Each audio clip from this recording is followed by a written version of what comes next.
Jadi terkait dengan putusan MKD hari ini, saya dan kami gitu mengapresiasi atas gerak cepat yang sudah dilakukan MKD gitu ya. Pelaporan saya itu, pengaduan saya itu tanggal 24 April, dan hari ini kemarin saya klarifikasi pengadu, dan hari ini sudah ada sidang teradu dan Ahmad Dhani sudah diputuskan melakukan pelanggaran etik, pelanggaran kode etik anggota Dewan Wakil Rakyat gitu, anggota DPR RI.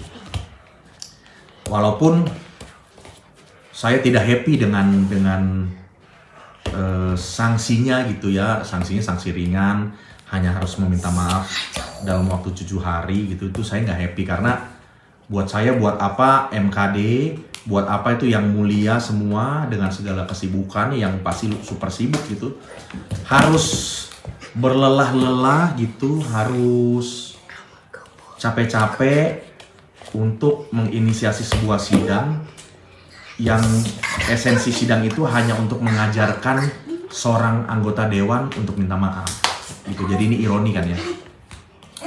Jadi buat saya pelanggaran etik ini sudah secara tidak langsung dalam tanda kutip sudah dianggap sepele juga sebetulnya gitu. Karena pelanggaran etik kan dianggap kan apa sih, tidak menimbulkan kerugian-kerugian aktual gitu kan. Yang namanya pelanggaran etik pasti tidak menimbulkan kerugian aktual, tapi kerugian itu kan bukan hanya kerugian aktual gitu, ada juga kerugian material bahwa kehormatan seseorang yang selama ini sudah dibangun lewat adat istiadat apa segala macam, akhirnya menjadi sesuatu yang sepele gitu. Jadi saya harap sanksinya lebih besar dari itu sebetulnya. Dan tapi lagi-lagi buat saya putusan ini secara positif, saya menanggapi bahwa putusan MKD ini benar-benar menjadi rujukan yang kuat dan menjadi referensi yang kuat untuk proses hukum yang hari ini sedang berjalan di Mabes gitu. Jadi itu aja yang jadi good news buat saya gitu. Jadi ya ada berita baiknya juga. Dan terkait permintaan maaf, sampai hari ini tidak ada permintaan maaf. Dhani hanya meminta maaf di media dan juga tidak menyebut nama saya. Dan permintaan maaf Dhani itu lahir dari ketaatan dia terhadap MKD gitu. Lahir dari ketaatan dan ketakutan dia terhadap MKD, makanya dia minta maaf lewat media itu. Tapi sejatinya dia tidak pernah merasa bersalah gitu. Jadi permintaan maaf yang lahir dari rasa tidak bersalah, apa tuh? Jadi itu permintaan maaf yang basa-basi gitu. Jadi buat saya proses hukum tetap berjalan, dan tidak juga permintaan maaf secara serta-merta itu menggagalkan proses hukum, nggak bisa gitu. Jadi ya dalam hal ini, tapi sedihnya gini, dalam hal ini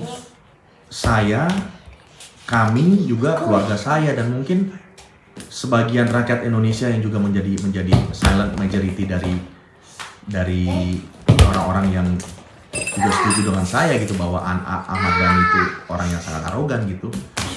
Lah proses ini kejadian-kejadian jadi paham bahwa semakin confirm bahwa Ahmad Dhani itu benar-benar tidak punya kapasitas, tidak punya kemampuan, tidak punya wisdom, tidak punya kebijaksanaan untuk menjadi wakil rakyat, menjadi anggota dewan, dan untuk menjalankan peran sebagai wakil rakyat. Itu aja.